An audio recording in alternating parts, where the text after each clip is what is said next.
नमस्कार दोस्तों, स्वागत है आप सभी का यूपीएससी उत्कर्ष में। मेरा नाम है पूजा द्विवेदी। देश प्रेम में डॉक्टर्स ने कहा कि वो बांग्लादेशी इमिग्रेंट्स का इलाज नहीं करेंगे।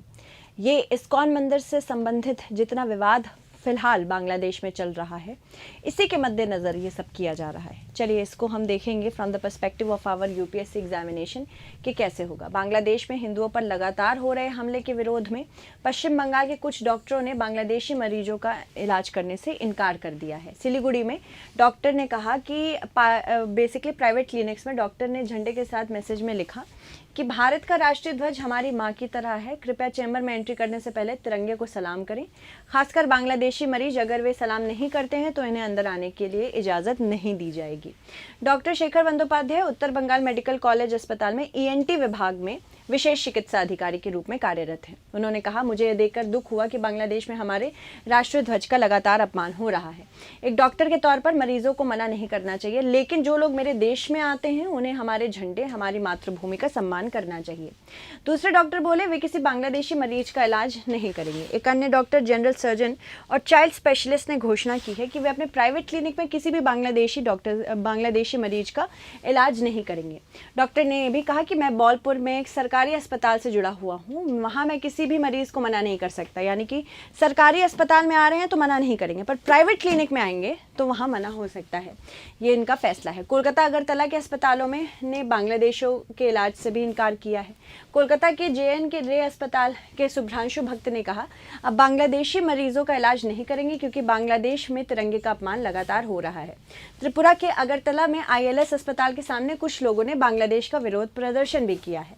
बांग्लादेश में लगातार हिंदुओं पर हिंसा बढ़ती चली जा रही, प्रोसिक्यूट होते चले जा रहे हैं। 29 नवंबर को भारत के विदेश मंत्रालय ने हिंदुओं पर हमले की पर आपत्ति भी जताई। विदेश मंत्रालय के प्रवक्ता ने कहा कि अंतरिम सरकार में हिंदुओं और दूसरे अल्पसंख्यकों की सुरक्षा की जिम्मेदारी लेनी चाहिए। अंतरिम सरकार, क्योंकि शेख हसीना जब से बाहर हुई है, अंतरिम सरकार मोहम्मद यूनुस के अंतर्गत चल रही है, जो कि खुद नोबेल पीस प्राइज विजेता है। इसके अलावा वहाँ की सरकार ने ये कहकर जिम्मेदारी नहीं भाग सकती है कि इस मामले में मीडिया बढ़ा चढ़ाकर इसे पेश कर रही है। इसके अलावा साथ ही विदेश मंत्रालय ने चिन्मय प्रभु ने निष्पक्ष न्यायिक प्रक्रिया के तहत ट्रायल करने की भी मांग की है। चिन्मय प्रभु को राष्ट्रद्रोह के केस में 25 नवंबर को गिरफ्तार हाल ही में किया गया था। इन्हीं को गिरफ्तार किया गया है, जिस पर भारत ने गंभीर चिंता जताई थी। चिन्मय प्रभु चिन्मय कृष्ण दास ब्रह्मचारी का असली नाम चंदन कुमार धर है। ये चटगांव इस्कॉन से जुड़े हैं। बांग्लादेश में जारी हिंसा के बीच 5 अगस्त 2024 को पीएम शेख हसीना देश छोड़कर आ गई। इसके बाद बड़े पैमाने पर हिंदुओं के साथ हिंसक घटनाएं हुई। इसके बाद बांग्लादेशी हिंदुओं और अल्पसंख्यकों के हितों की रक्षा के लिए सनातन जागरण मंच का गठन हुआ। चिन्मय प्रभु इसके प्रवक्ता बनाए गए। सनातन जागरण मंच के जरिए चिन्मय ने चटगांव और रंगपुर में कई रैलियों को संबोधित भी किया। इसमें हजारों लोग शामिल हुए। 25 अक्टूबर को चटगांव के लाल दीघी मैदान में सनातन जागरण मंच ने 8 सूत्री मांगों को लेकर एक रैली निकाली, जिसमें चिन्मय कृष्णदास ने भाषण दिया। इसी दौरान न्यू मार्केट चौक पर कुछ लोगों ने आज़ादी स्तंभ पर भगवा ध्वज फहराया। इस ध्वज पर आमी सनातनी लिखा हुआ था, यानी कि हम सनातनी हैं। रैली के बाद 31 अक्टूबर को बेगम खालिदा जिया की बीएनपी पार्टी के नेता फिरोज खान ने चिन्मय कृष्णदास समेत 19 लोगों के खिलाफ चटगांव में राजद्रोह का केस दायर किया। उन पर राष्ट्रीय ध्वज का अपमान करने का आरोप लगाया गया। हाल ही में इस्कॉन बांग्लादेश ने चिन्मय प्रभु से खुद को अलग करने का ऐलान किया है। कहा है कि ये चिन्मय प्रभु के साथ किसी भी प्रकार से इस्कॉन का जुड़ा हुआ नहीं देखते। अनुशासन भंग करने की वजह से चिन्मय को पहले ही संगठन से पहले भी हटाया गया है। वह उनके किसी भी बयान या प्रतिक्रिया की जिम्मेदारी नहीं लेते। भारत इस्कॉन का चिन्मय को समर्थन मिल रहा है। 29 नवंबर को इंटरनेशनल सोसाइटी फॉर कृष्ण कॉन्सेंसियस ने की भारतीय शाखा ने कहा था कि चिन्मय प्रभु संगठन के आधिकारिक सदस्य नहीं थे, लेकिन वे उनके अधिकार और बोलने की आज़ादी का समर्थन करते हैं। यानी कि भले ही इस्कॉन से ये अभी जुड़े ना हो, पर इनके पास बोलने का पूरा अधिकार है, अपनी अभिव्यक्ति को व्यक्त करने का पूरा अधिकार है और ये आज़ादी से कर सकते हैं। संगठन ने कहा कि हमने खुद की चिन्मय प्रभु से दूरी नहीं बनाई और ना ही ऐसा करेंगे।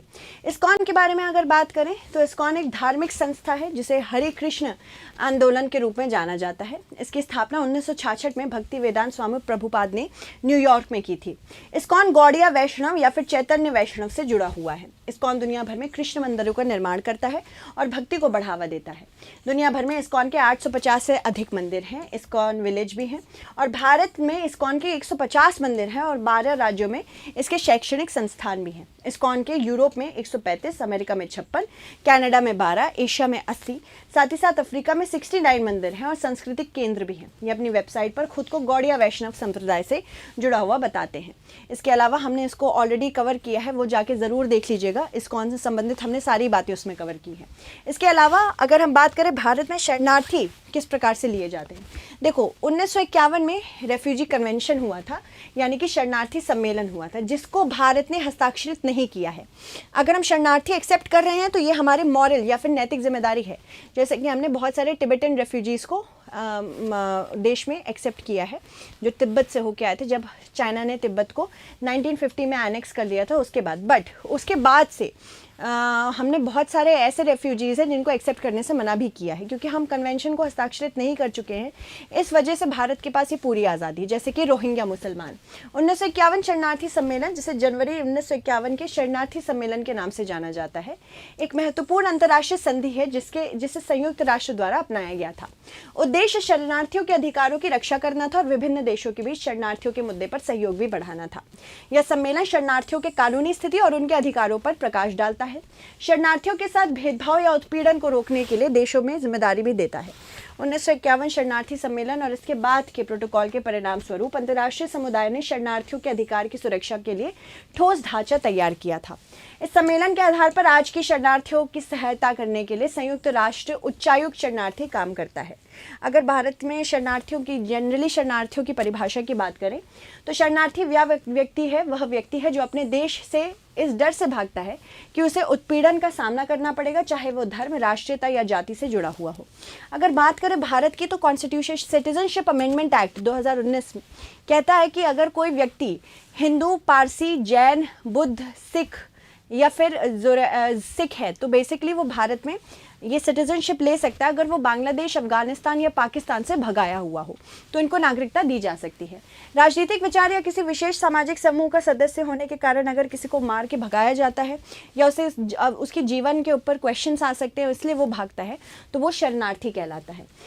सम्मेलन में शरणार्थियों के लिए कई महत्वपूर्ण अधिकारों की सूची दी गई है, जैसे कि आवास, शिक्षा, काम करने का अधिकार और कानूनी सहायता। अपने घर लौटने का अधिकार यदि परिस्थितियां बदल जाए उनके पास पूरी तरह से है, या फिर अन्य देशों में शरण प्राप्त करने का भी अधिकार है। इसमें देशों की जिम्मेदारी दी गई है कि सम्मेलन में तय किया गया है कि सदस्य देश शरणार्थियों को उनके अधिकार देने के लिए प्रतिबद्ध होगा, शरणार्थियों की स्थिति को बेहतर बनाने के लिए कदम उठाएंगे। प्रारंभ में यह सम्मेलन यूरोप में हुए द्वितीय विश्व युद्ध के बाद उत्पन्न शरणार्थियों के लिए था, लेकिन 1967 में प्रोटोकॉल के तहत इसे वैश्विक स्तर पर विस्तारित किया गया। भारत ना प्रोटोकॉल साइन किया है, ना ही 1951 का सम्मेलन। 1951 शरणार्थी सम्मेलन की ऐतिहासिक पृष्ठभूमि को देखें तो प्रथम विश्व युद्ध के बाद लाखों लोग शरण की तलाश में इधर उधर अपने देश से भाग रहे थे।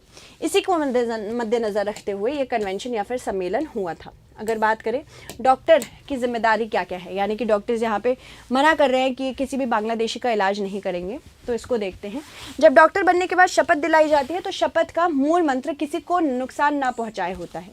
ये हिपोक्रेट्स शपथ भी कहा जाता है, किसी को नुकसान ना पहुंचाना। डॉक्टरों की जिम्मेदारी होती है कि किस समर्पण भाव से हर मरीज को सर्वश्रेष्ठ देखभाल के साथ उत्कृष्ट इलाज देना है।